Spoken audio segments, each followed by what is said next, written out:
18장 23절 읽어봅니다. 28장 23절. 얼마 있다가 떠나 갈라디아와 부르기아 땅으로 차례로 다니며 모든 제자를 굳건하게 하니라. 지금 이제 3차 전도 여행이 시작됐어요. 이제 얼마 있다가, 그렇죠. 얼마 있다가. 그 얼마 있다는 실제로는 이제 얼마 있다 하니까 금방 같지만 실제로는 한 몇 년 지났은 거예요. 얼마 있다가, 그러면 어디로 가냐면 지금 3차 여행은 주로 에베소서 활동이 중심입니다. 에베소서 활동이. 그러면, 우리가 24절에 봅니다. 알렉산드리아에서 난 아볼로로 하는 유대인이 에베소에 이르니 이 사람은 언변이 좋고 성경에 능통한지라. 여기서 성경이 능통한다는 것은 이제 이 다음에 볼 때 이 사람은 성경은 잘 알고 있지만은 관점이 조금 달랐다는 사실을 깨닫게 돼요. 그죠? 그러죠? 왜 아볼로가 성경을 잘 알 수 있었을까? 능통했다고 그러죠. 능통했다는 것은 잘 알았어요. 바로 바울이 이야기한 것처럼 율법에는 흠이 없는 자로다. 이 말은 구약 성경에 능통했다는 말과 마찬가지입니다. 그죠? 맞아요. 근데 아볼로가 성경에 능통했어. 다르면 구약 성경에 아주 통달했다는 말과 같죠? 왜일까? 여기 지금 아볼로는 출신이 어디냐면 알렉산드리아예요. 알렉산드리아. 그러면 알렉산드리아 도시가 어떤 도시인가를 생각해 봐야죠. 어떤 도시인가? 알렉산드리아는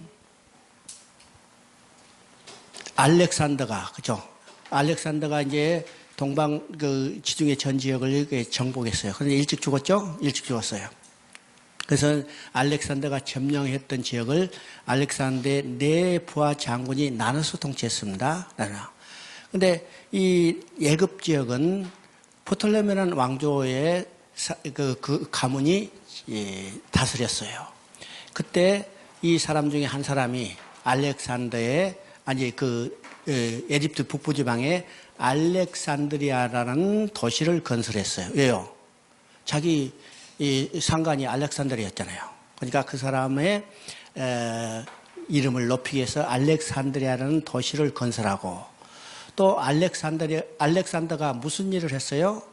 알렉산더가 세계를 정복한 목적은 영토를 확장하는 데 목적이 있지 않습니다. 영토를 확장하는 데 목적이 있는 게 아니라 헬라의 문화를, 인본주의적 문화를 세계에 전파하는 거예요. 우리 복음 전파하듯이 헬라의 인본주의의 문화를 세계에 전파해요. 그것이 목적이었어요. 그것이 목적이죠. 바로 이 프톨레미라는 사람이 알렉산드리아를 건설하고 알렉산더의 정신을 계승하기 위해서 이 알렉산드리아에서 많은 교육 문화 시설을 확장했어요. 그 중에 가장 유명하세요. 오늘도 안 가보지 않아서 모르지만은 알렉산드리아 세계에서 큰 도서관이 있다고 그러더라고요. 한번 가보세요. 에집트 가면. 갔다 왔어? 안 가봤어 모르는데 가본 사람이 있으니까 알렉산드리아에 도서관이, 그때 지은 도서관이 있다고요. 도서관을 짓고 또 어떻게 하냐면 유대인 랍비를 초청해 가지고 히브리어 성경을 헬라어로 번역했어요. 이것이 소위 말하면 70인 성경입니다. 우리가 잘 아는 70인, 여기서 이제 헬라어로 처음 성경이 번역됐죠. 그러면 지금 알렉산드리아 출신이니까 아볼로는 어떻게 해요? 자연히 그쪽 문화에 능통하고 또 성경을 많이 접하고 공부를 했을 겁니다. 그죠? 그래서 지금 이야기한 대로 성경에 능통한지라. 그가 일찍이 주의 도를 열심히 배워 예수에 가는 것을 자세히 말하고 가르치나 요한의 세례만 알따릅니다. 이 요한의 세례만 알따르면요, 요한의 수준밖에 되지 않았다는 것이에요. 그죠? 그러면 요한의 수준은 어떤 수준이었어요? 우리가 이 복음서에 나오죠. 세례 요한이 옥에 있으면서 예수님이 당신이 누굽니까? 올 그이가 당신입니까? 물어봤어요. 그러면 예수님을 정확히 알지 못하고 요한은 지금 예수님을 누구 정도로 알고 있어요? 유대인들이 기대하는 정치적인 메시아, 이 정도만 알고 있었죠. 알고 있어.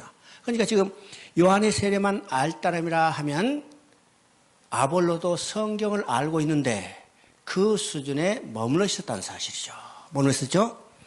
그래서 26절에 그가 회당에 담대히 말하기 시작하거늘 브리스길라 아굴라가 듣고 데려다가 하나님의 도를 뭐랬어요? 더 정확하게 풀어가려고. 잘 알고 있어요.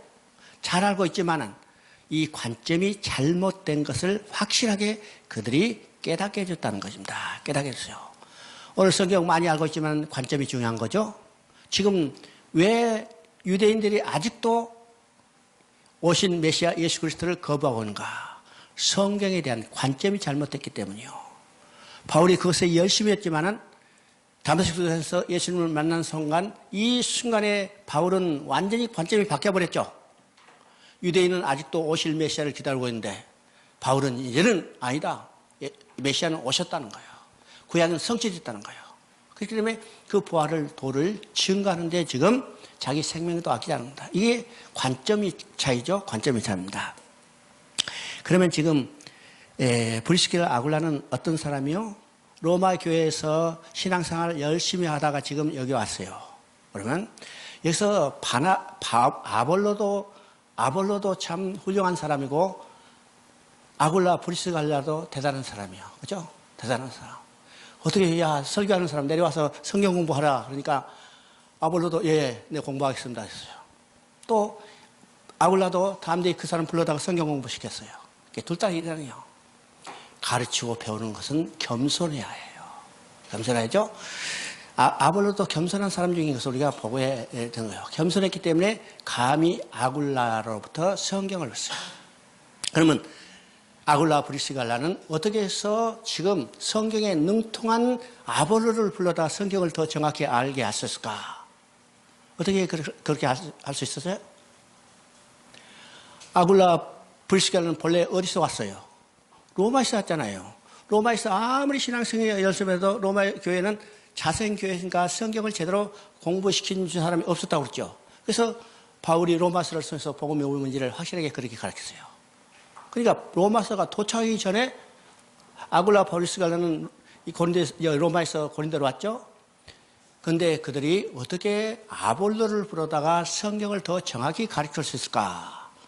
그 앞에 나옵니다. 그 앞에 어디서요? 18장 11절 1년 6개월을 머물며 그들 가운데서 하나님의 말씀을 가르치더라. 바로 1년 6개월 동안 바울이 차근히 성경을 그들에게 가르쳤어요. 거기서 지금 아굴라 브리스길라의 성경을 배웠겠죠? 1년 6개월 동안. 여러분요, 1년 6개월 동안 앉아가지고 성경 공부하면 아주 그냥 능통한 사람들이 되죠? 능통한 사람들이에요. 바로 이 가르침이 있습니다.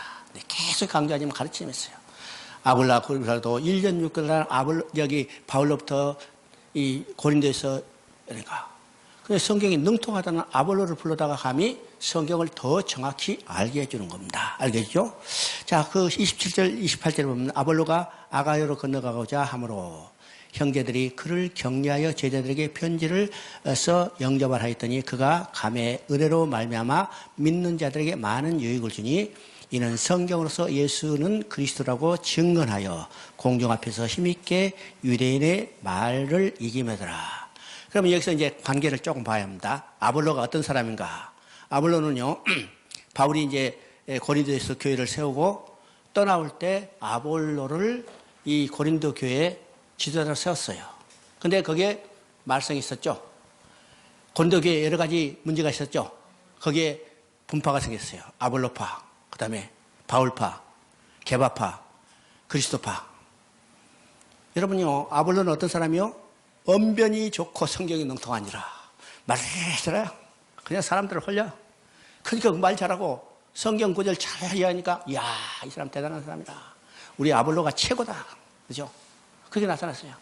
어떤 사람이 야, 들어보니까 안 되겠다. 그 바울이 최고야. 그런 사람 있죠? 아니야. 이 사도 베드로가 최고야. 그래서 아니야, 다 필요 없어. 그리스도가 최고야. 그래서 네파로에서 그 중에 한 사람이 누구요? 아볼로예요. 아볼로. 오늘도 말 잘해야죠. 그죠? 말 잘해. 근데 바울은 말이 어눌하기 때문에, 그죠? 그래서 문제가 생겨가지고 어디로 왔어요? 에베소로 왔어요. 에베소로 왔죠? 에베소로. 그리고 지금 아굴라 브리스길라로부터 성경을 더 정확히 배웠죠. 정확히 배워서.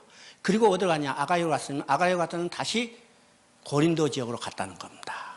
고린도 지역이었죠? 그럼 자기 떠났던 고린도 지역, 우리가 고린도서 보면요, 이 바울이 아볼로에게 고린도로 가라고 몇 번 권했는데 듣지 않았다는 것을 기록한 것이 있어요.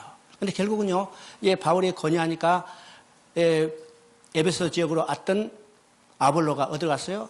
다시 고린도 지역으로 갔죠. 지금 이 고린도 지역으로 가는 걸 봅니다. 아볼로가 아가이로 건너가자 하므로 형제들이 그를 격려하여 제자들에게 편지를 써 영접하라 하였더니 그가 감에 은혜로 말미암아 믿는 자에게 많은 유익을 주니, 그죠? 많은 유익을 주는데 무엇을 통해서? 이는 성경으로서 예수 그리스도라고 증언하여 공경 앞에 힘있게 유대인에게 말을 이깁니다. 뭘 통해서요? 성경을 통해서. 성경을 통해서 예수는 그리스도라고 증언하니까. 이때 아볼로는 많은 사람에게 은혜를 끼치는 거죠. 은혜를 끼치는 겁니다.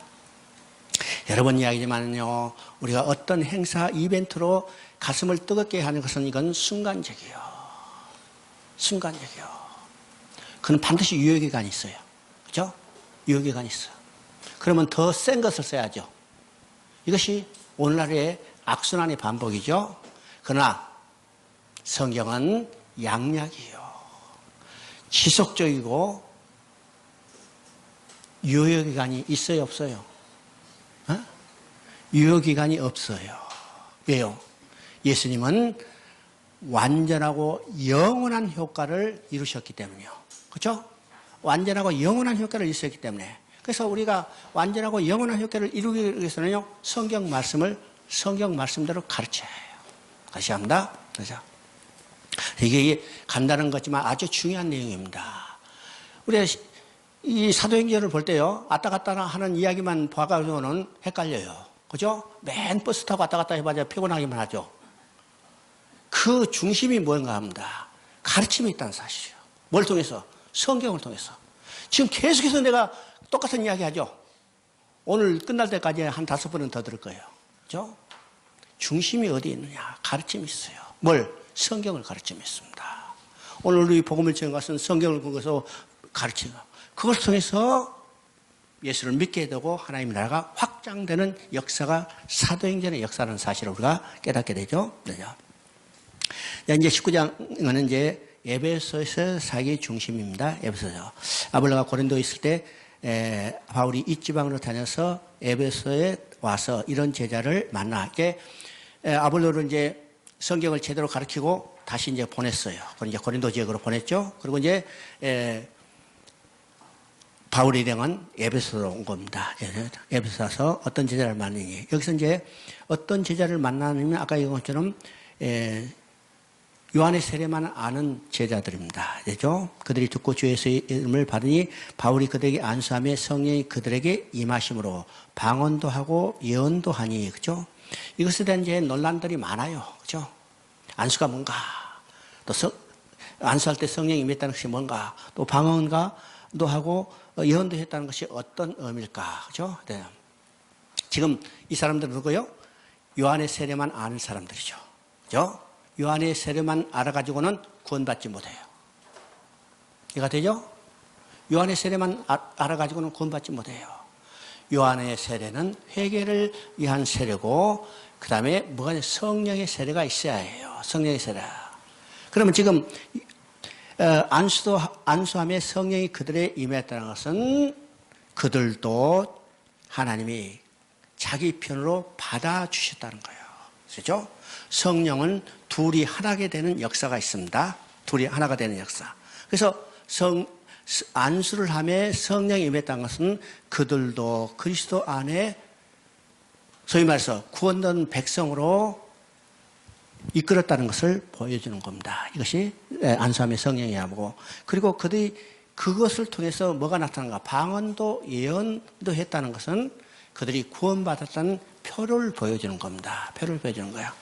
그러면 오늘도 방언도 하고 예언도 해야 하느냐? 오늘 방언도 하고 예언하는 것은 지금 여기서 말하는 방언과 예언과는 조금 성격이 달라요. 오늘 방언과 예언하는 것은 여기서 지금 19장에서 방언하고 예언하는 것은 구원받은 사람들을, 그때는 아직 성경이 기록되지 않은 상태이기 때문에 이것을 통해서 그런 구원받았다는 사실을 확신시키기 위한 하나의 방편이었어요. 방편이었죠? 그러면 오늘 방언과 예언은 어떤 것인가? 그죠? 오늘 우리가 말하는 방언과 예언은 구원받은 사람, 그죠? 성령이 임한 사람에게 하나님의 일을 하도록 하나님이 주신 도구가 은사예요. 그래서 어떤 사람은 방언도 하고, 어떤 사람은 예언도 하고, 어떤 사람은 신유하고, 어떤 사람은 여러 가지 은사들이 있어요. 은사들이 있죠? 구원받은 사람, 성령이 임한 사람 가운데 은사가 없는 사람이 한 사람도 없다는 사실을 우리가 알아야 합니다. 한 사람도 없다는 사람이 없다는 사실을 알아요. 모든 사람이 하나님이 일을 하도록 하나님께로 받은 성령의 은사가 있어요. 그러면 우리가 그 받은 은사를 어떻게 해요? 받은 은사 그대로 열심히 그걸 가지고 하나님의 일을 하면 되는 거예요. 그렇죠? 그래서 방언에는요, 차별이 없어요. 종류만 다를 뿐이요. 잘 알아야 합니다. 방언에는 어떤 것이 좋고 나쁘고 차별이 없어요. 종류만 다를 뿐이요. 그러니까 하나님이 구원받은 사람에게 주신, 각자가 하나님의 일을 하도록 주신 도구이기 때문에 그것 들고 열심히 일하면 되잖아요. 그죠? 열심히 일하면 돼요. 여러분요, 봉제 공장 가보세요. 여러 가지 재봉틀 들리고, 어떤 사람은 조그만 바늘 하나 들고 끼고, 그죠? 어떤 사람은 가위 들고, 다 자기가 맡은 거예요. 재봉 돌린 사람이 바늘 하나 들고 깨작깨작 하는 사람하고, 야, 저 뭐해? 너 버려. 그래요. 바늘 버려버리면 옷 완성시킬 수 없어요. 그죠? 완성이야. 그러니까 각자 주신 도구를 가지고 각자 주신 사명대로 열심히 일하면 되는 겁니다. 열심히 해요. 이것이 은사예요. 근데 오늘 은사들이 오해를 많이 하죠? 오해를 많이 해요. 하나님은 은사를 가지고 나중에 결산하지 않아요. 그렇죠? 은사를 가지고 결산하지 않아요. 열매를 가지고 결산해요.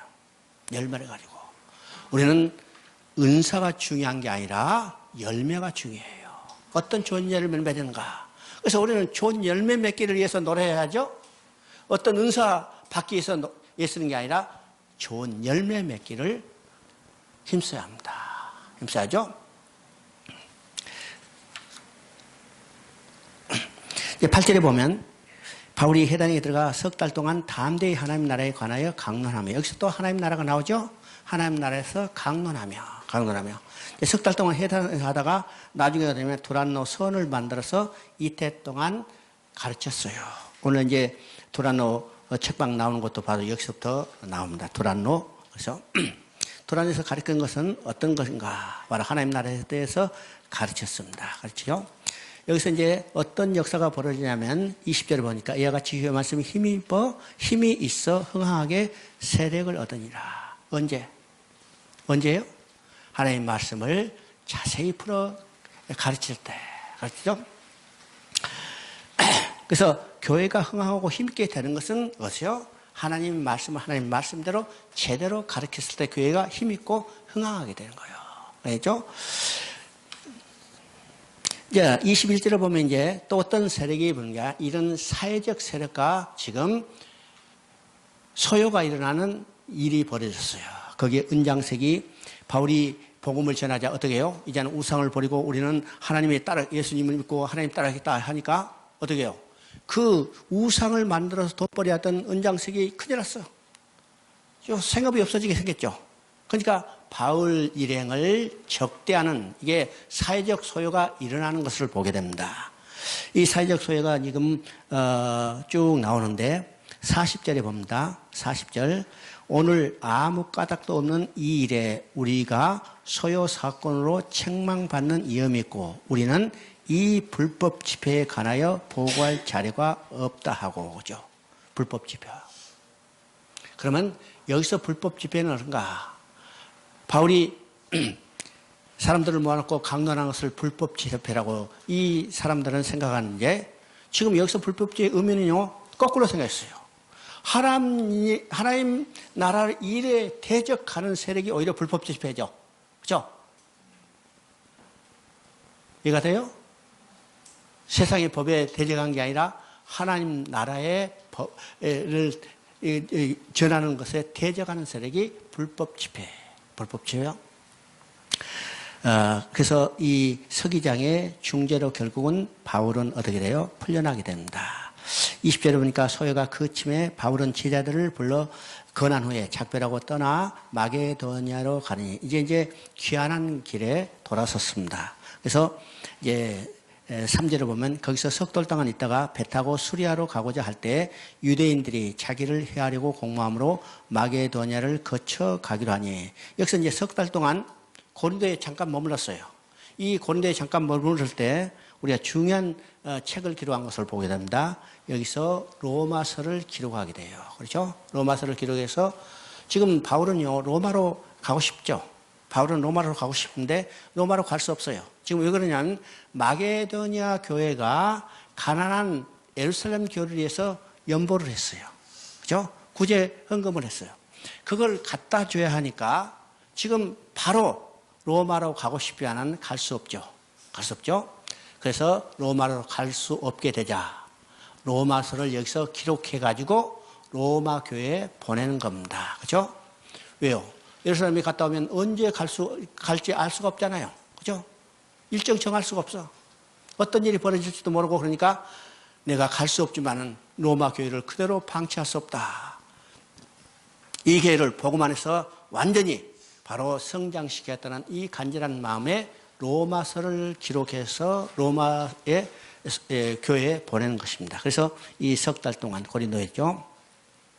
아시아까지 함께 가는 자는 베레아 사람 브루 아들 이게 쭉 나오고 그들은 먼저 가서 들어야 있고 자, 이제 7절부터는요. 거기서 드로아에서 밤에 강론하다가 유도고라는 청년을 살린 이야기입니다.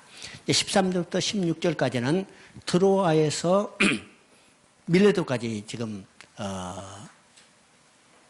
나가는 거죠. 그러면 이 거리가 얼마인가? 드로아에서 밀레도까지 가는 기간이 약 300km 정도 된다고 그래요. 300km 정도인데 학자들은 이야기합니다. 이 기간이 약 4박 5일 정도에 걸어갔을 것이다. 이렇게 이야기해요. 그러면 4박 5일 동안에 300km를 걸었다면 짧게 걸어갔어요? 멀리 걸어갔어요? 지금 뭘 들고 가요? 뭘 들고 가? 뭘 들고 가? 마게도냐 교회가 예루살렘 교회를 위해서 구제한 것을 들고 갔어요. 그죠? 그랬어요, 안 그랬어요? 구제한 것을 들고 가서. 그러면 돈으로 줬다 해도 동전으로 줬겠죠. 그죠? 물건 힘드니까 돈으로 동전 줬다 해도 동전을 몇 개나 줬을까? 그죠? 적어도 한 사람 앞에 한 보따리나 짊어졌을 거예요. 그걸 짊어지고 4박 5일 동안에 300km를 걸어갔다. 대단한 이야기죠. 오늘 젊은 군인들이 하루에 40km 걸어도 뻗어요. 군장 메고 40km 걸고 뻗죠? 여기 특수부대들이 1000km 행군을 합니다. 아니, 천리 행군이에요. 천리 행군하면 몇 킬로요? 천리 행군하면 400km예요. 400km. 400km를 얼마 기간에 천리 행군한가? 훈련 기간이 한 달이에요. 한 달. 근데 바울 일행이 이 동전 짊어지고 4박 5일 동안 300km를 갔다. 이건 놀라운 힘이죠. 이건 인간의 힘이 아니에요. 인간의 힘이 아니에요. 성령이 그를 이끌지 않으면 도저히 불가능하다는 사실을 우리가 보게 되죠. 그래요. 이건 복음의 열정을 가진 사람은 누가 인다면 성령이 친히 하고 성령이 그게 힘을 주신다는 사실을 우리가 깨닫게 되는 겁니다. 깨닫게 되죠.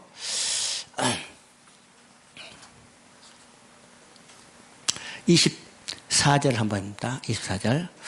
내가 달려갈 길과 주 예수의 받은 사명 곧 하나님의 은혜의 복음을 증언하는 일과 마치려 함에 나의 생명조차 조금도 귀한 것으로 여기지 아니하노라. 자, 우리가 이제 밀레도의 바울이요, 마지막으로 고별 설교를 하고 이제 할 때 사람들이 이야기합니다. 예루살렘에 가지 마세요. 그죠? 예루살렘에 가지 마세요. 예루살렘 가면 위험합니다. 그죠?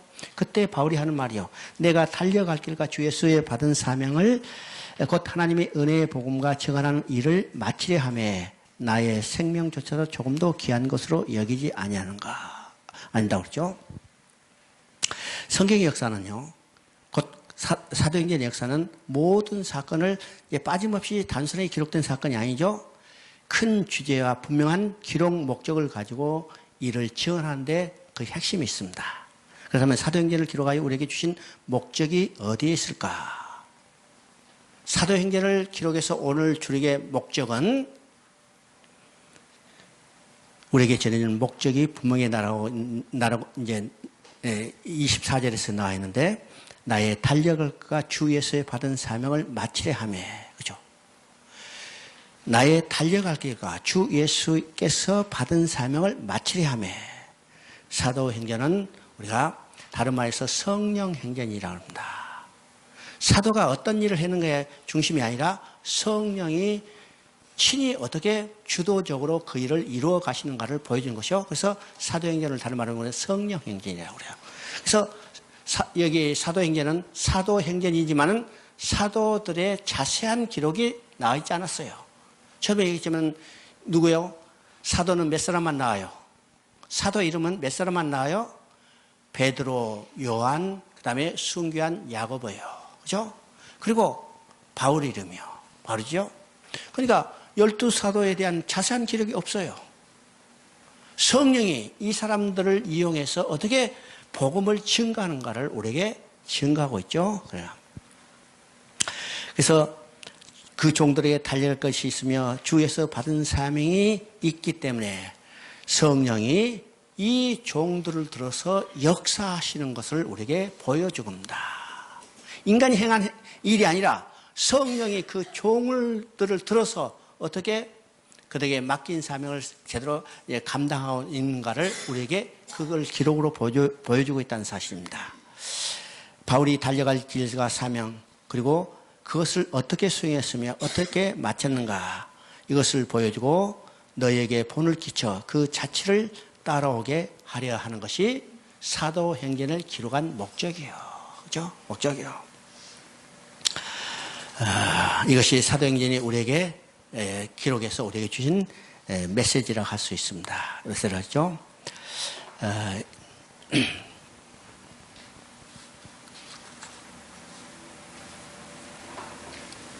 자, 20장 17절부터 38절까지는 이제 바울의 고별 설교라고 할 수 있어요. 바울이 밀레도에서 사람들을 에베소에 보내 장로들을 청하니, 그렇죠? 그래서 밀레도의 장로들을 청해서 에베소 교회 장로들을 청해서 이제 마지막 고별 설교를 하는 내용이 17절부터 38절의 내용입니다. 18절부터 21절까지 한번 읽어봅니다. 18절부터 27절, 21절.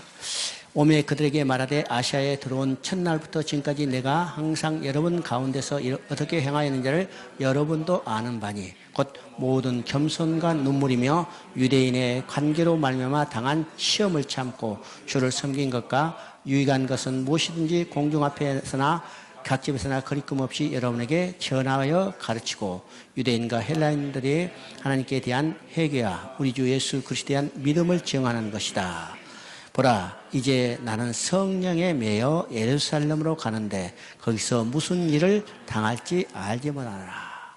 지금 이제 에베소 장로들을 밀레도로 불렀어요. 밀레도는 에베소로부터 한 20-30km 정도 된다고 그래요. 불러서 바울이 떠나면서 밀레도 장로들에게 지금 마지막으로 고별 설교를 하는 내용입니다. 그리고 23절부터 27절까지는 바울 자신이 예루살렘에 가는 심정이 어떤 것인가를 피력해요. 그죠? 가지 못하게 했어요. 위험하다고 했어요. 그러나 가야 된다고 했어요. 가야. 그래서 갈게 되는 그 심정, 바울의 심정을 스스로 표현하고 있죠. 자신이 예루살렘에 가면 결박과 환란이 기다린다는 거예요. 알고 있죠? 결박과 환란이 기다리고 있어요. 거기서 그냥 가기 때문에 가서 당한 게 아니라 결박과 환란이 기다리고 있다는 것은 반드시 결박과 환란이 있다는 사실을 이미 알고 있죠. 이미 알고 있지만 거기를 가야 한다는 거예요. 결박과 환난을 피해 후퇴하기를 원치 아니하고 오직 죽음의 길을 뚜벅뚜벅 걸어가기를 작정했다는 거예요. 나의 달려갈 길과 주 예수에게 받은 사명 곧 하나님의 은혜의 복음을 증언하는 일을 마치려 하며 나의 생명조차 조금도 귀한 것으로 여기지 않으라. 성령에 사로잡힌 사람은 자기 중심적 삶에서 완전히 탈피해서 어떻게 해요? 성령의 인도하신 대로 살아가는 거예요. 그죠? 살아가는 거. 성령이 인도하면 죽을 수도 있어요. 그죠? 죽는 것을 지금 두려워하지 않는 겁니다. 그죠? 예수 중심의 삶으로 완전히 바뀐 사람이에요.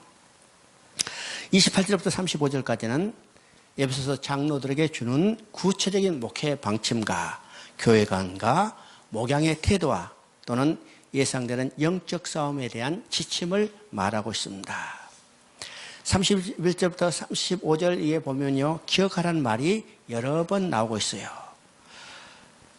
기억하라. 어떤 것을 기억하라는 거요?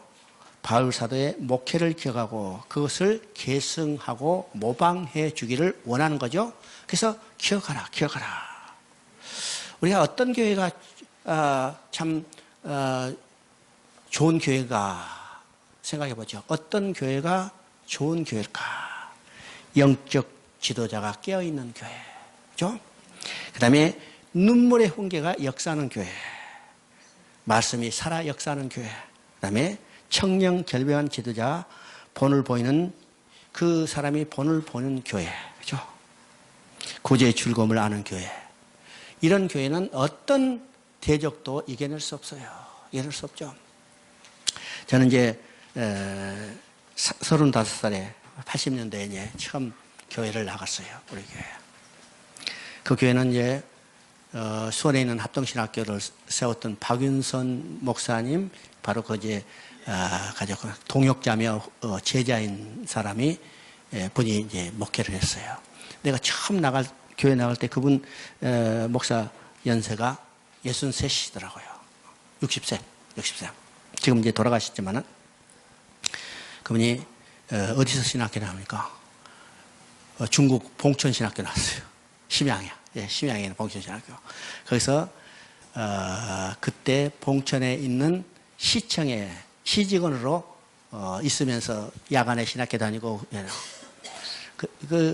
일제시대 신사참배하라고 하고 그때고 또 시청 직원이니까 주일날 못 지키고 말이죠. 주일 지키고 핍박 가운데 그 신앙생활했던 것을 이야기해요. 근데 그분의 설교는 오늘날로 이야기하면 아무 들을 것이 없어요. 그죠? 내가 그분이 4년 동안 여기 교회 다녔는데 지금 기억나는 것은 딱 한 가지예요. 설교하다 우는 거예요. 그죠? 설교하다 우는 거. 울어. 근데 그 교회가 80년대 당시로 교회 성도들이 2,000명이었어요. 큰 교회, 적은 교회예요? 큰 교회였어요. 80년대 당시에. 그러면 80년대 당시 2,000명이면 어떻게 해요? 어떻게 해요? 목사 자가용도 사고 교회 버스도 사고 그런 거죠. 그런데 이제 재직들이 모여가지고 우리 교회 버스 삽시다. 그때 이제 여의도에 순복음 세우고 막 온 서울시를 그냥 돌아다니면서 다 싣고 다닐 때니까 교회들 그래요. 교회 버스가 뭐가 필요합니까? 딱 그런 거예요. 그러니까 성도들이 그죠. 우리 멀리에 있는 성도들 여기 교회 오는데 편하게 하면 좋습니다. 그러니까 멀리 있는 성도들은 자기 옆집 교회에 나가면 됩니다. 그죠? 그죠? 멀리 있는 성도는 자기 옆집 교회에 나가면 됩니다. 꼭 이 교회에 나오고 싶다면 버스 타고 오면 됩니다. 끝이죠? 끝이에요. 또 자가용 사가자고 그랬어요. 목사님 신방 다니고 하니까 신방을 죽을 일 아니면 신방 그렇게 급하게 안 다녀도 됩니다. 그죠?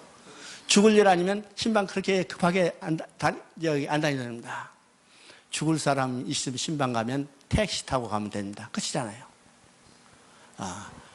내가 지금도 이제 그런 일들이 머리에 기억되죠.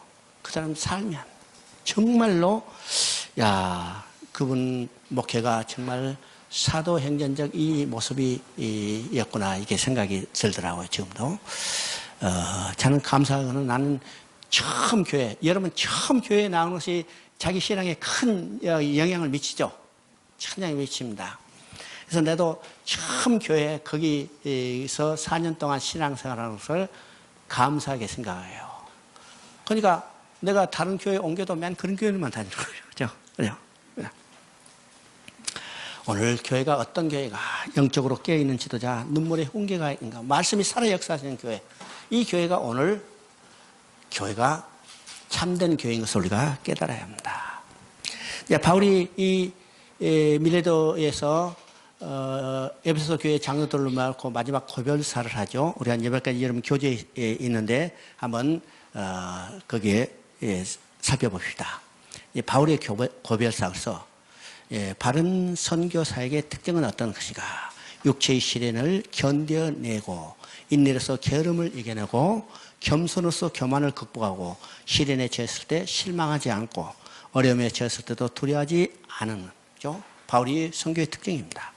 그다음에 안락한 생활을 추구하지도 않았고 오직 복음의 진정한 메시지를 전하고 가르치는 데 최선을 다했습니다. 또 두 번째는 경관 교리의 근거에서 자신의 사역을 해나갔습니다. 바울은요 처음부터 끝까지 가르치는 건 뭐예요? 성경을 들어서 예수 그리스도를 증거하는데 다른 건 아니죠. 오직 그 일에 전념을 했어요. 메시지는 한결같이 편견이 없고 유대인이나 이방인 모두 그리스도를 믿는 믿음을 통한 하나님의 은혜에 의해서 구원받는 사실을 선포했습니다. 또 미혹당하지도 않고 정치적으로 타협하지도 않았습니다. 바울은 자신이 가지고 있는 지식을 최대한 다 발휘해서 예수 그리스도를 전파했습니다. 제가 얘기했지만 바울은요 헬라인이요 히브리인이요 그는 율법에 전통했어요. 그 다음에 그가 헬라인이요 그죠? 헬라의 최고의 학문을 교육받았어요. 길기가 다소는 헬라 지역에서 세 지역의 유명한 교육 도시예요. 에베소, 아단, 에베소, 다소요. 다소. 거기서 나고 자랐다면 어디요?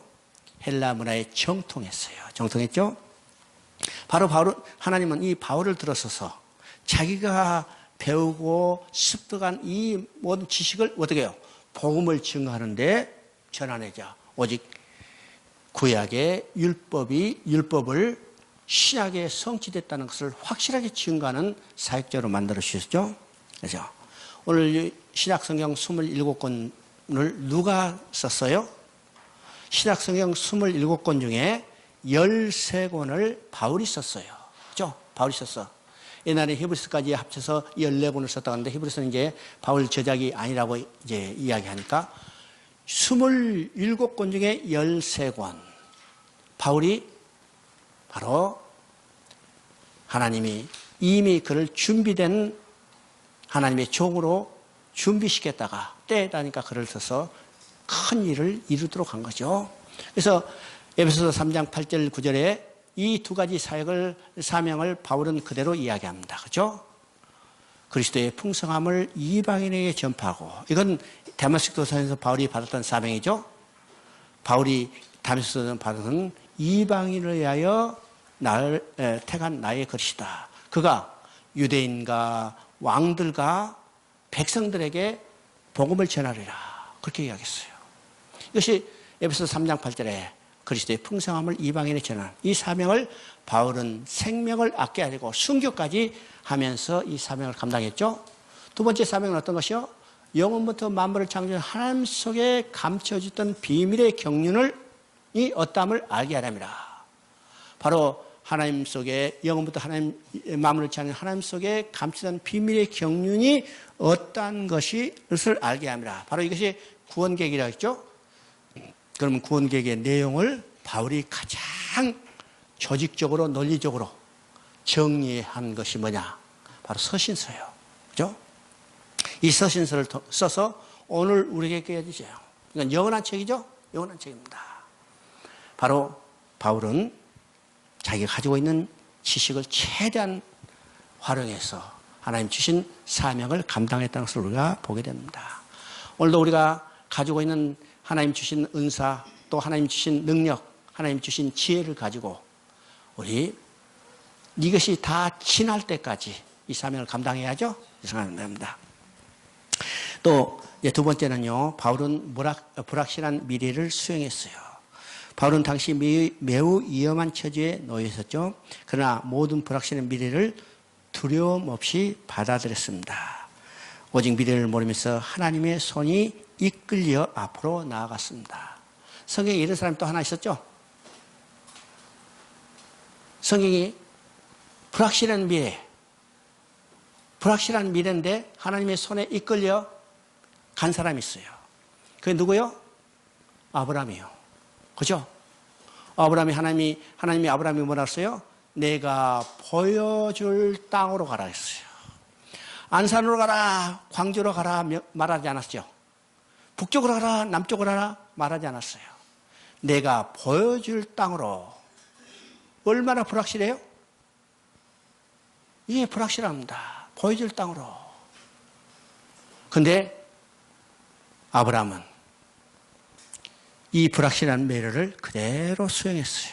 그죠? 그대로 받아들였어요. 어디로 갈까 물어보지 않았어요. 안산으로 갑니까? 광주로 갑니까? 물어보지 않았어요. 동쪽으로 가요? 서쪽으로 가요? 물어보지 않았어요. 갈 바를 알지 못하고, 그죠? 성경은 분명히 합니다. 갈 바를 알지 못하고, 그죠? 보여줄 땅으로. 불확실한 미래죠? 갈 바를 알지 못하고. 그는 이 불확실한 미래를 그대로 받아들이고, 보태이 살고 일어섰어요. 누가 그를 인도했어요?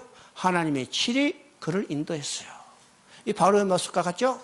불확실한 미래를 수용해서 하나님이 성령이 이끄는 대로 간 겁니다. 간 거는 거죠? 그죠? 또 그가 갈 길도 불확실한 미래였지만은 다가올 환경도 불확실한 미래예요. 그죠? 여러분 당연하죠.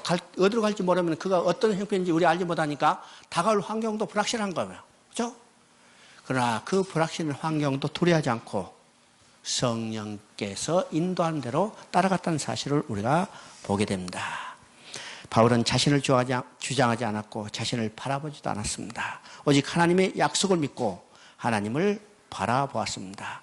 하나님의 종이라는 사실을 분명하게 얘기하죠.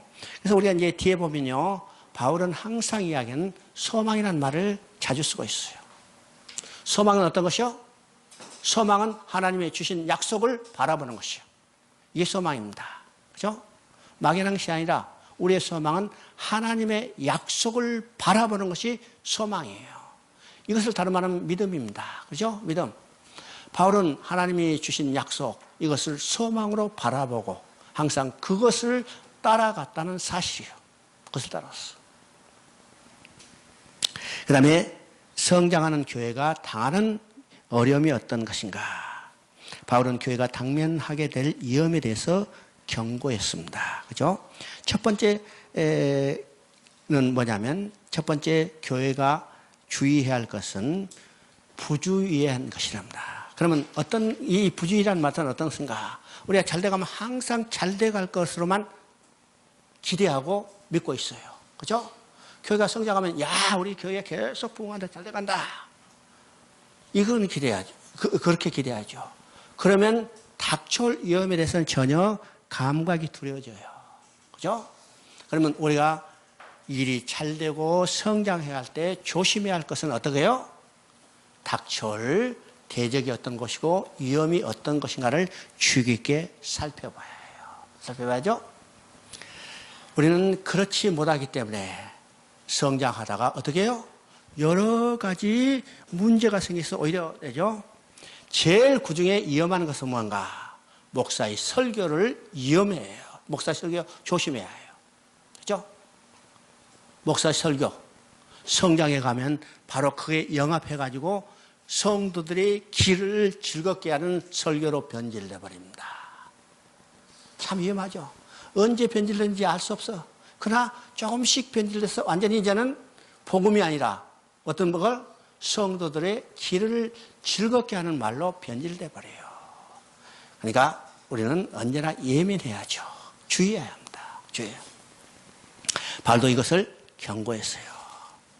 그 다음에 두 번째 위험은요, 외부적인 공격에 대한 것입니다. 교회 외부 사람들이 교회에 들어와서 교회를 어지럽게 하며 파괴하며 공격에 오는 것입니다. 그렇죠? 그래서 지금 바울이 복음을 전할 때 많은 외부적 공격이 들어왔어요. 그 중에 특별히 뭐냐면 동족인 유대인들의 공격이 왔죠. 우리가 사도행전을 보면요, 이방인 로마 사람들로부터 바울이 핍박을 받은 게 아니라 사도행전의 역사 보면요, 오히려 로마인들은 바울을 지켜주셨어요. 보호했어요. 그죠? 지금 유대인들에게 붙잡혔을 때 천부장이 와서 그를 끄집어냈죠? 그걸 지켜줬어요. 그러니까 사도행전의 목사는 이방인들보다 같은 동족인 유대인들로부터 외부로부터 공격을 받은 것을 우리가 보게 됩니다. 그래요. 이 외부적인 공격, 위험에 대해서 우리가 대처하는 것을 대처해야 합니다. 그죠? 세 번째는 내부적인 붕괴예요. 외부적인 공격이 들어오면 교회가 내면적으로 약해져요. 이건 항상 조심해야죠. 항상 조심해야. 나라도 마찬가지입니다. 외부적인 공격하면 온 사람들이, 백성들이요, 한마음 한뜻에서 그것을 해요. 그러나 나라가 평안해지면 어떻게 해요? 나라가 평안해지면 내부적인 분열과 부패가 생기는 거죠. 나라가 멸망하는 주 원인은 외부적인 공격이 있어보라도 어떻게 해요? 내부적인 부패와 분열에 의해서 나라가 망하는 경우가 더 많습니다. 그렇죠? 교회도 마찬가지예요. 외부적인 교회를 넘어뜨리는 세력은요, 반드시 두 개로 나타나죠. 외부적인 공격과 내부적인 분열. 내부적인요. 그래서 우리가 외부적인 공격이 수려들면 교회 내면적이 약해지고 그로 걷잡을 수 없는 상태이기 때문에 이걸 바울은 이미 그것을 깨뜨려보고 그에 주의하라고 그럽니다. 세 번째는요, 네 번째는 재정적인 탐욕에 의한 것이다. 그렇죠? 바울은 재정적인 문제를 본을 보였으며 35절을 기억하며 재정적인 문제로 어려움을 당하지 않도록 미리 경고하고 있습니다. 바울은요, 이 바울이 쓴 서신이나 또는 로마서 같으면 이 재정 문제를 얼마나 정확하게, 그렇죠? 깨끗하게, 클리어하게 하는가를 우리가 보게 됩니다. 교회의 대부분의 문제는 어디서 발생해요? 교회의 대부분의 문제는 투명하지 못한 재정에서 나타나요. 그죠? 돈이라는 것은 근본적으로 투명하지 못한 것 같아요. 그죠? 그래요. 그래서 바울도 이미 이 시대에 교회에 나타날 문제에 대해서 염려하고 지적하고 있다는 사실을 우리가 보게 되죠. 보게 됩니다. 21장을 봅니다. 바울이 이제 이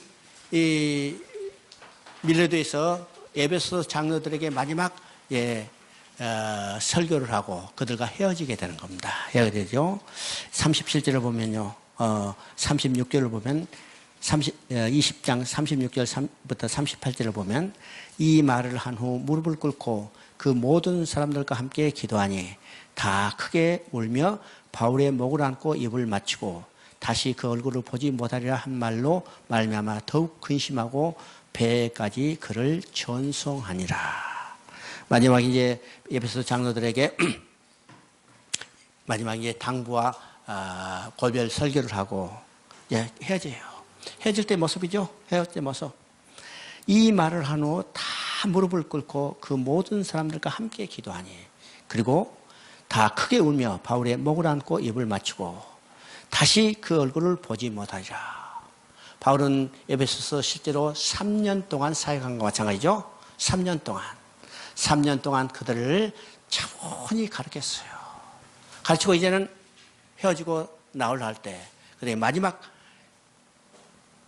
설교를 하고 헤어질 때 그들이 얼마나 안타까운 마음을 가지고 있는가. 특별히요, 다시 그 얼굴을 보지 못하리라. 바울도 이미 에베소서는 다시 오지 못할 것을 알겠죠. 왜요? 바울의 목적지는 어디냐? 로마예요. 그죠? 바울의 목적지는 로마. 로마기 때문에 이제는 내가 가면 예루살렘을 갔다가 에베소 아니고 로마로 가게 될 것이다. 그래서 그들이 보지 못할 것을 이미 알고 이야기한 거죠. 그래서 그들이 크게 울고 있는 거 봅니다. 21장은요, 이제는 그들과 하고 마지막 3차 선교여행을 마치고 어떻게 해요? 이제는 예루살렘으로 돌아오는 내용입니다. 돌아오죠.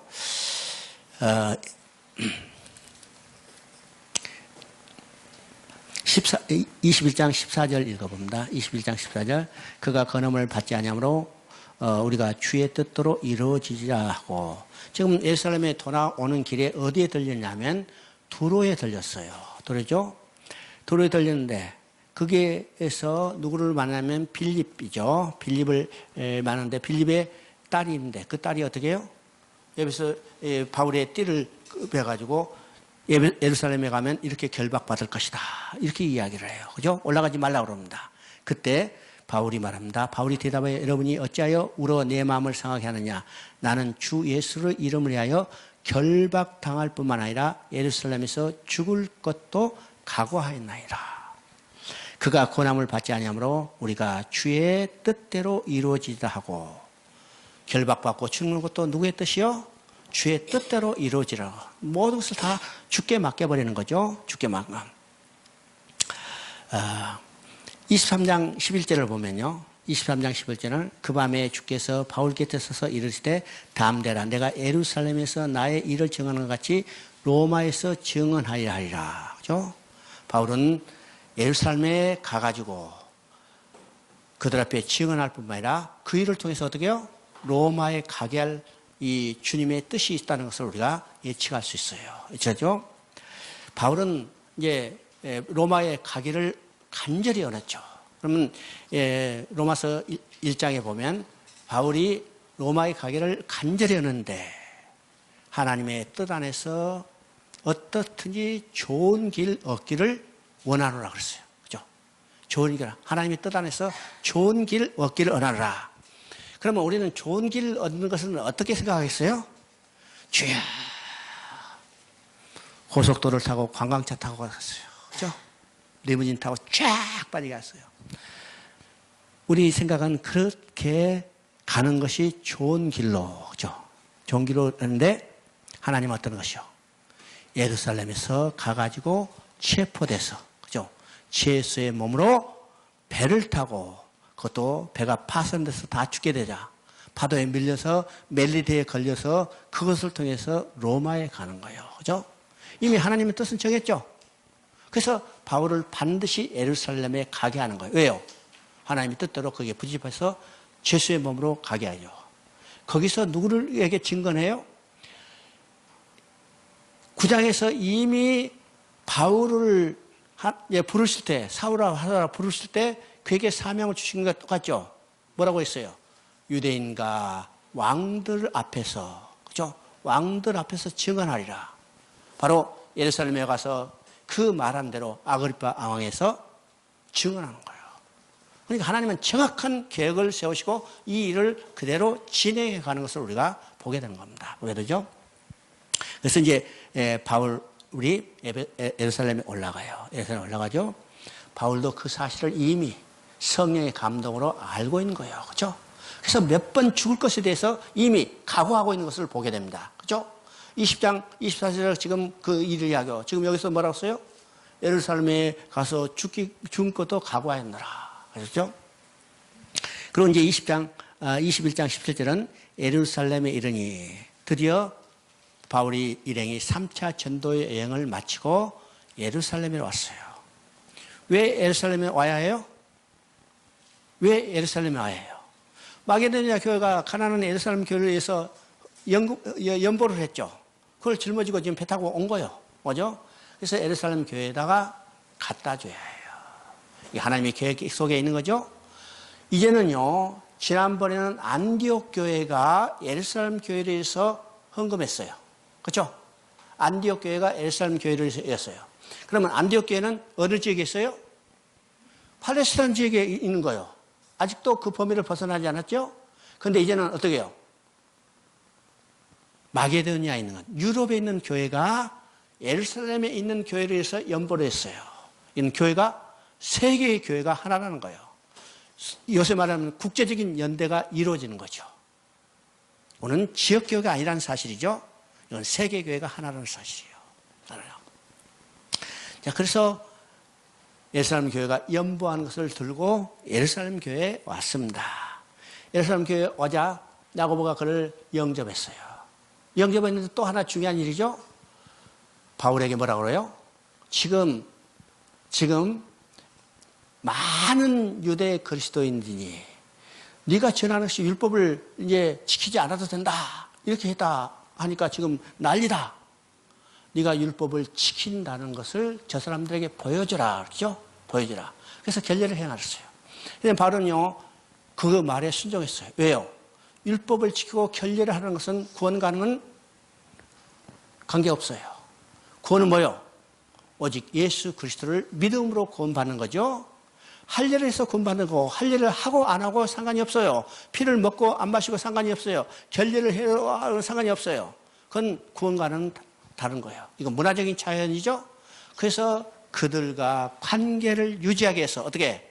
바울은 야고보가 구원하는 대로 지금 율법을 지키기 위해서 결례를 하는 거죠. 결례를 행하죠. 네 사람 결례를 행해요. 그래서 성전을 들어갔는데 이 사람들이 오해를 해가지고 어떻게 해요? 지금 이방인을 데리고 성전에 들어갔다. 성전을 모독했다는 제목으로 지금 바울을 붙잡은 겁니다. 여기서 소요 사태가 일어나죠. 그것이 27절입니다.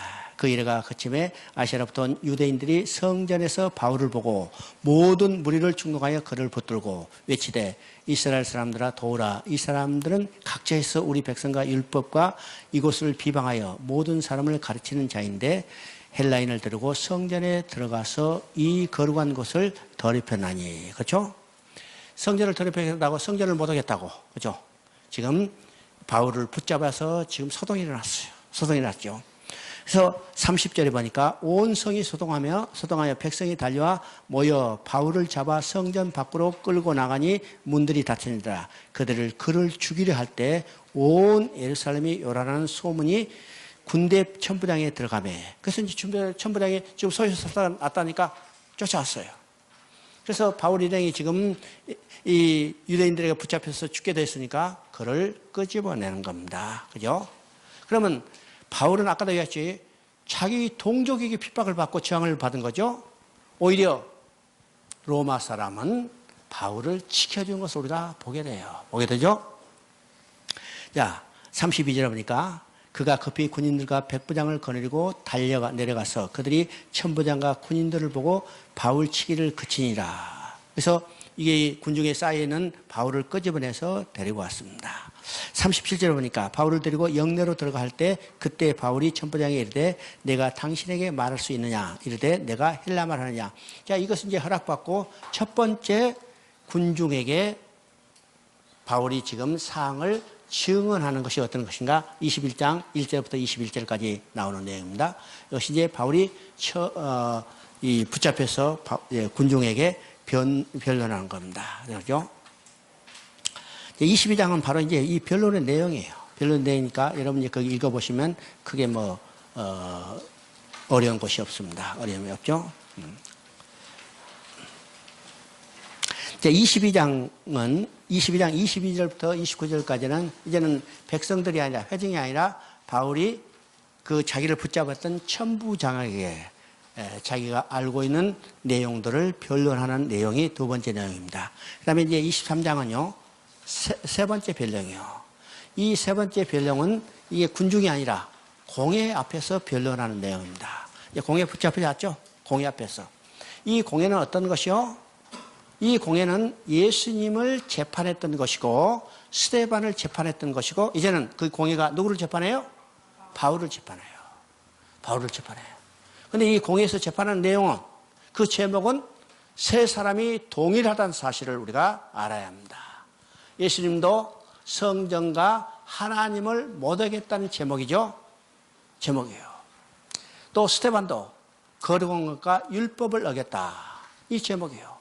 지금 바울도 똑같이 이 공회 앞에서 성전을 더럽히고 율법을 지키지 않았다, 못하겠다는 제목으로 지금 붙잡혀서 공회 앞에서 지금 변론을 하죠. 변론을 합니다. 23장 11절 한번 읽어봅니다. 23장 11절. 그날 밤에 주께서 바울 곁에 서서 이르시되 담대하라. 내가 예루살렘에서 나의 일을 증언하는 것 같이 로마에서 증언하리라. 여기서 지금 공회 앞에서 증언할 때 그때 누가 밤에 나타났어요? 주께서 바울 곁에 서서. 주께서 바울 곁에 서서. 바울이 혼자가 아니라는 사실이죠.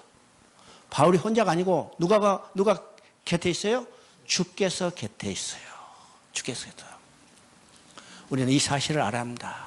우리 눈에 보이지 않지만은 주께서 나와 함께 계셔. 어떻게? 성령으로 나와 함께 계셔. 말씀하시죠. 내가 다른 보혜사 성령을 보내주리니 그가 오면 영원히 너희와 함께 계시리라. 그래서 성전이 내 안에 지어지고 그 성전 안에 주의 영이 계신다는 사실이죠. 우리는 혼자가 아니에요. 내 안에 누가 있어요? 주님께 함께 계시오. 하나님 함께 있어요. 성령이 함께 있어요. 그래서 우리가 어떤 일을 당할 때마다 주께서 내 곁에 계셔. 아니요. 주께서 나와 함께 계셔. 그렇죠? 우리는 이 사실을 확신해야 합니다. 확신해야죠. 그래서 그날 밤에 주께서 바울 곁에 서서 이르시되 담대하라. 담대하죠. 담대하라. 이 자기 백성이 어려움에 처했을 때 주님은 항상 그에게 말씀하시는 거예요. 담대하라. 강건하라. 담대하라. 강건하라. 여호수아에게도 말씀했어요. 내가 너와 함께 하리니 너는 담대하고 강건하라. 그렇죠? 담대하고 강건하라. 오늘 지금 붙잡혀서 공회 앞에 서 있는 바울에게 그 밤에 주님께서 나타나서 곁에 서서 내가 담대하라. 담대하라. 어떤 환경에 있더라도 우리는 이 약속의 말씀, 이 말씀을 우리가 믿고 들을 수 있어야죠. 들을 수 있죠. 예수님도 말씀하시죠. 세상 끝날까지 항상 너희와 함께 하리라. 세상 끝날까지. 우리는 음성을 들어요. 그냥 성경 구절로만 읽는 게 아니라 우리 실제 삶에 주님께서 항상 나와 함께 계신다는 사실을 확신해야 합니다. 확신하죠? 이게 지금 베드로에게도, 여기 바울에게도 주께서 그 바울 곁에 서서 담대하라. 내가 예루살렘에서 나의 일을 증언한 것 같이 로마에서도 증언하리라. 로마에서 증언한다 그랬죠? 로마에서. 그러면 로마에서 왜 증언해야 할까? 로마는 당시 세계의 중심이었어요. 그러니까 로마가 지배하는 모든 지역이 세계의 전부라고 생각했죠. 그래서 이방인의 복음을 증거하기 위해서는 어떻게 해요? 바로 로마 중심인 로마까지 가야 해요. 그렇죠? 로마까지 중심이에요. 오늘도 우리 한국도 마찬가지죠. 무슨 큰일 하려면 서울로 와야 한다. 바로 로마 제국을 지배하는 중심지인 로마까지 가야 해요. 그렇죠? 그리고 뿐만 아니라 바로 땅끝까지 복음을 전가하기 위해서는 그 당시 땅끝은 어디냐면 로마가 지배하고 있는 땅의 내용이죠. 그 땅끝은 어디까지 아닌가? 그때는 지구가 평평하고 생겼으니까 땅끝을 저 서쪽 지역은 서바나예요. 요새 말로 하면 스페인이죠. 스페인을 땅끝으로 생각했어요. 땅끝으로 생각했죠. 그래서 스페인까지 가서 복음을 전하면 그 사명을 완수한다고 생각했기 때문에 바울도 스페인 가서 복음을 전하죠. 그래서 로마에서 나오죠. 내가 서바나까지 복음을 전파할 때 너희가 나를 도우라 그렇죠. 그러니까 로마까지 가야 하는 목적은 두 번째는 복음을 땅끝까지 전파할 때 로마 교회로부터 후원을 받아야 해요. 그렇죠? 그냥 우리가 선교하는 것도 그냥 아무렇게 혼자 하지 않느냐. 반드시 후원이 있어야죠. 어떤 후원? 기도의 후원이 있어요. 또 물질적인 후원이 있어요. 그죠? 물질적인. 요새같이 교통수단 없이 그냥 걸어 다닌다 하더라도 다니려면 먹을 것은 있어야 하잖아요. 그죠?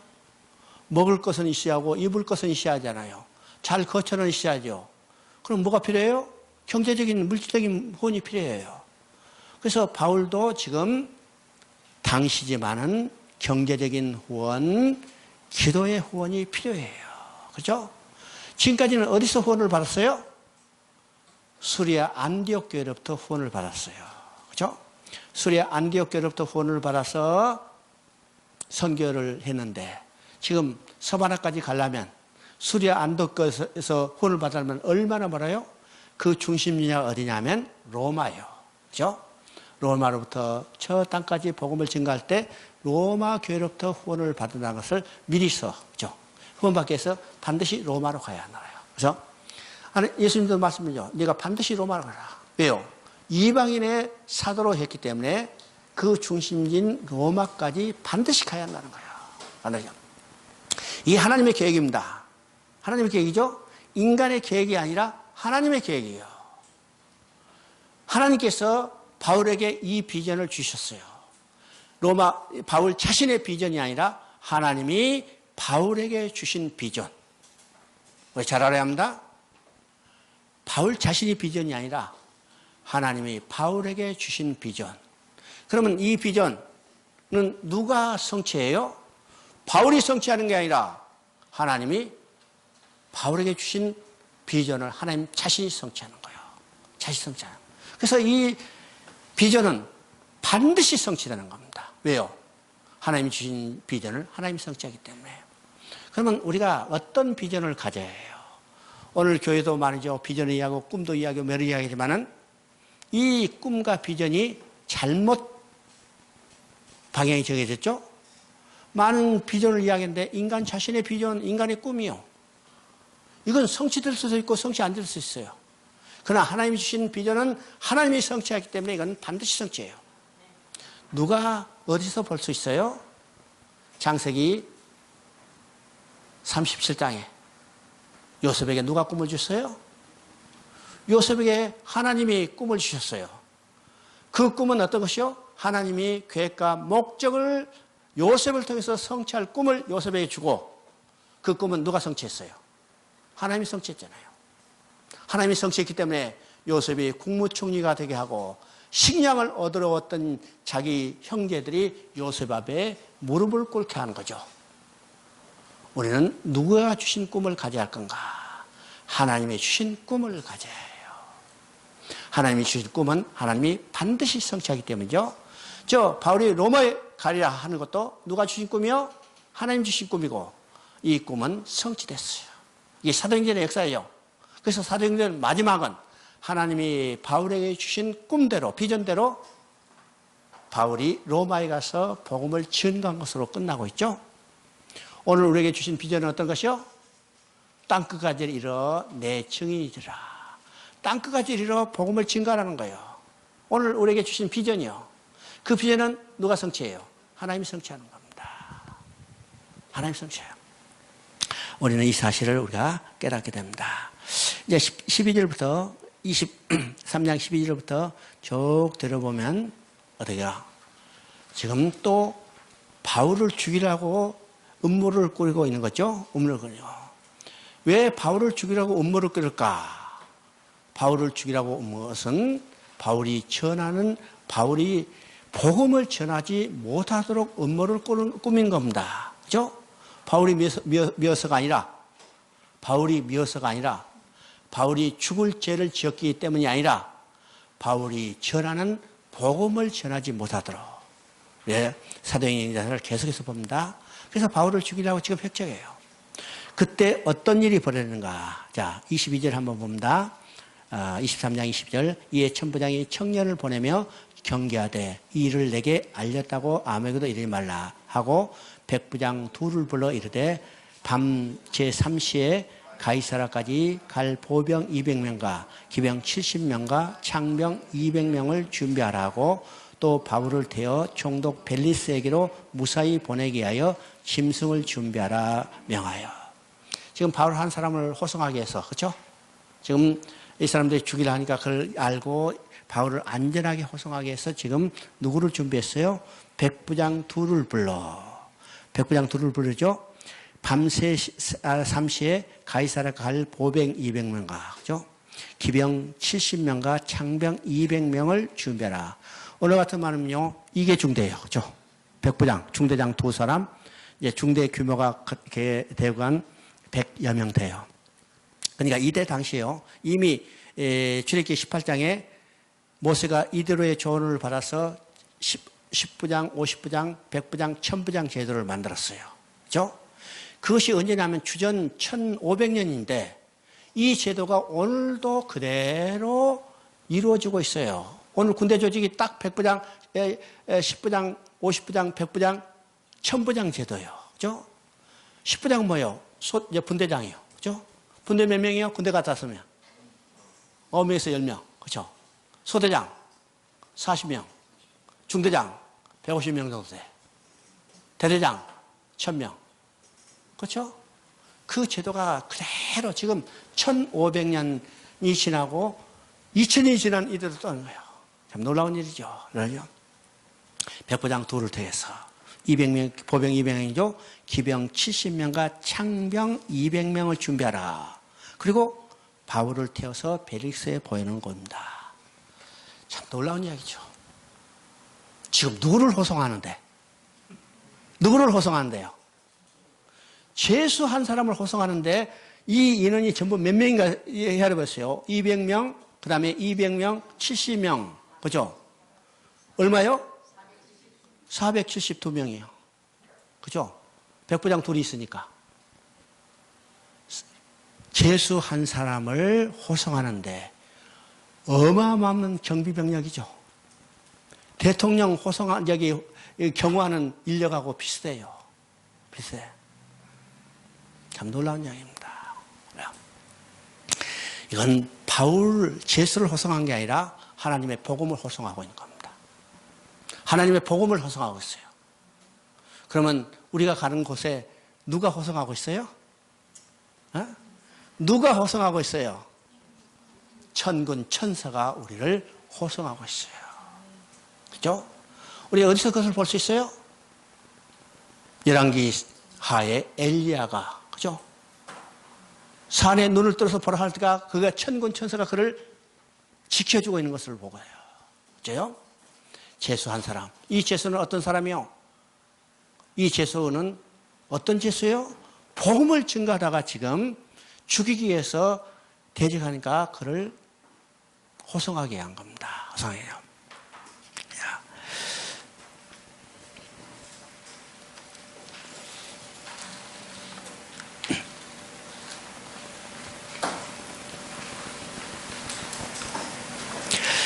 이제 죄수한 사람, 결박당해서 복음을 전하다 결박당한 한 사람을 호송하게 해서 정말 엄청난 지금 병력을 동원하고 그 모습이 황제가 행차하는 모습과 비슷할 정도로 우리가 볼 수가 있어요.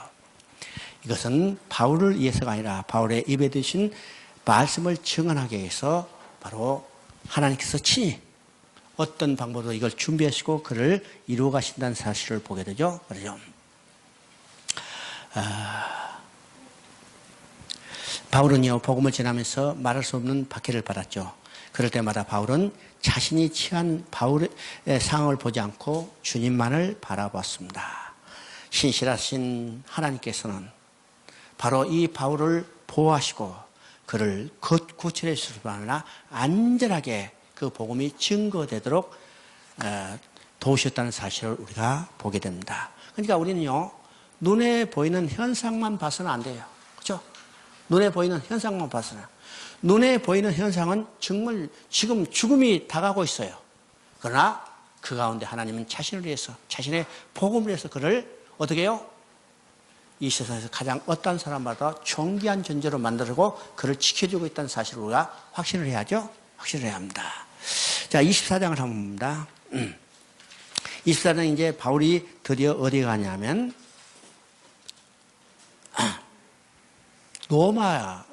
로마의 재판석에 앉게 되는 거죠. 이거는 유대인을 보면서 로마의 재판석에 재판이에요. 왜요? 벨릭스는 로마 총독이잖아요. 자, 이 일을 통해서 하나님은 어떻게 해요? 바울을 로마로 보낼 수 있는 길을 열고 있는 거예요. 그렇죠? 만약에요, 이 벨릭스 앞에, 로마 총독 앞에 서지 않았다면 바울이 가이사에게 상소하지 못했을 거고, 그렇죠? 가이사에 상소하지 않았다면 로마에 가지 못했어요. 그죠? 로마에 가지 못했어. 바로 예루살렘 지역에서 그냥 조용히 처치되고 말았을지 몰랐는데 바울이 로마 재판정에 섰고 그 일로 인해서 가이사랴에 상소했기 때문에 가이사랴에 상소하면요. 그때 로마 법에 의하면 하급 재판은 일체 다 무시되고 가이사 앞에 반드시 서야 하는 법 규정이 있어요. 그래서 바울이 가이사랴에 상소하자. 뒤에 나오죠. 가이사랴에 상소하자. 모든 재판 절차 끝내고 어떻게 해요? 다 절차 끝내버리고 로마로 보내는 겁니다. 로마로요. 바로 이 로마의 죄수로 호송되어 가는 이것이 뭐냐면 하나님께서 이미 예배하신 로마로 가기 위한 가장 좋은 길이었어요. 좋은 길.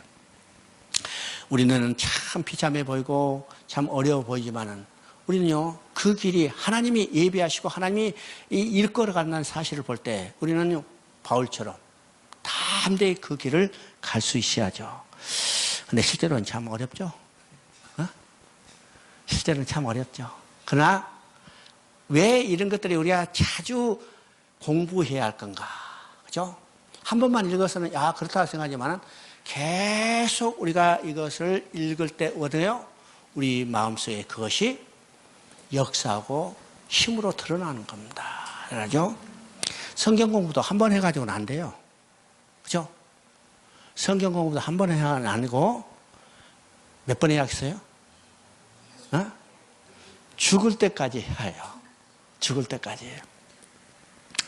그래서 성경은 반복해서 공부하고 해요. 내가 이제 중국에서 우리 제자들, 교회들 이야기해요. 한 번 가르쳤다고 끝내지 말고 똑같은 것을 매년 반복해라 그래요. 똑같은 것을 매년 반복해. 근데 내가 이제 천진에 있는 그 교회 조선족 여자 목사가 한족 목회를 해요. 참 대단해요. 그분도 나이가 70이 다 돼가는데 건강도 별로 좋지 않아. 고혈압. 맨날 약 달고 다니는데 그분은 설교가 유도순 목사 이 책을 가지고 매일 아침 새벽 여기 수요일 설교 그 다음에 주일날 설교 그대로예요. 그분이 이야기하는데 5년 되면 중요한 성경을 한 바퀴 돌아간대요. 어디고? 5년 되면. 그래서 다른 성경을 공부하는 게 아니라 그것을 다시 반복하는데 지금 한 번 지나가고 두 번째 들어갔다는 거예요. 근데 그 교회 성도들은 달라요. 정말 그렇게 성실하고 조용하게 봉사할 수가 없어요. 깜짝 놀라요. 왜요? 우리가 이제 성경을 반복해서 가르쳐요. 반복해서. 맞죠? 여러분요, 우리가 학교 다닐 때 몇 번 반복해요? 똑같이 배운 것을 몇 번 반복해요? 세알해 봤어요? 몇 번 반복해요? 교과서 놔두고 예수 배죠. 선생한테 강의 듣죠. 복습하죠. 중간시험 보죠. 기말시험 보죠. 그 다음에 대학교 갈 때 또 시험 봐. 몇 번 반복해요? 적어서 복습 예습 안 한다 하더라도 3번은 반복하는 거예요. 그죠? 3번은 반복해요. 그래야 내 것이 되죠? 새 것이 돼요. 복습 예습 안 하면 어떻게 해요? 50점이요. 복습하면 70점이요. 예습하면 어떻게 해요? 100점이요. 그러니까 반복할수록 내 것이 돼서 영향이 나타나는 거예요. 성경도 똑같아요. 성경도 반복하고. 여러분 제 이야기만 해서 안 되는 것 같지 몰라도 잡다한 것을 여러 많이 가르쳐 생각하지 말고 반복해서 가르쳐. 반복해서. 이것이 성도들 기초를 다지는 가장 중요한 거예요. 반복해서 가르쳐. 반복해서. 그래서 내가 이제 중국에서 신학교 할 때도 저도 내 그 학습반은 국사조감 여러분이 배운 것을 3번 이상 들어야 3번 이상 가르쳐야 그 다음 과목을 가르쳐요. 3번 듣지 않으면 세 번 듣지 않으면 안 가르쳐요. 세 번 가르치고 그 다음 과목을 가르칩니다. 그 사람 자꾸 이러지. 선생님 시간 없으니까 다른 과목 빨리빨리 가르쳐 주세요. 그래서 다른 과목 전에 성경 전체 맥을 아는 이것이 가장 토대다. 나중에는 그들이 깨달아요. 그리고 하는 말이 선생님 다시 한번 가르쳐 주세요. 다시 한번 가르쳐요. 그래서 우리가 이제 반복하는 것이 중요한 거죠. 반복하는 거예요. 24장으로 우리가 하는가?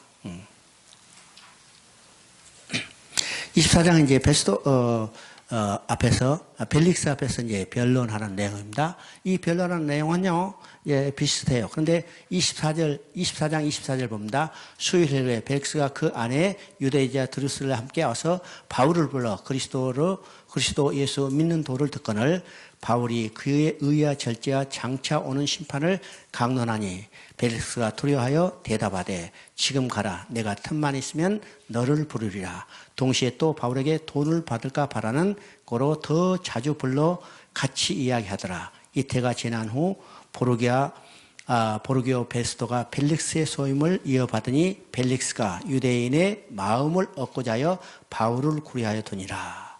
지금 이제 벨릭스 앞에서 바울이 변론했어요. 벨릭스가 그 바울의 변론을 들었죠? 들었는데 벨릭스가 어떻게 하면 바울이 의와 절제와 장차 오는 심판을 강론하니 벨릭스가 두려워했다고 했어요.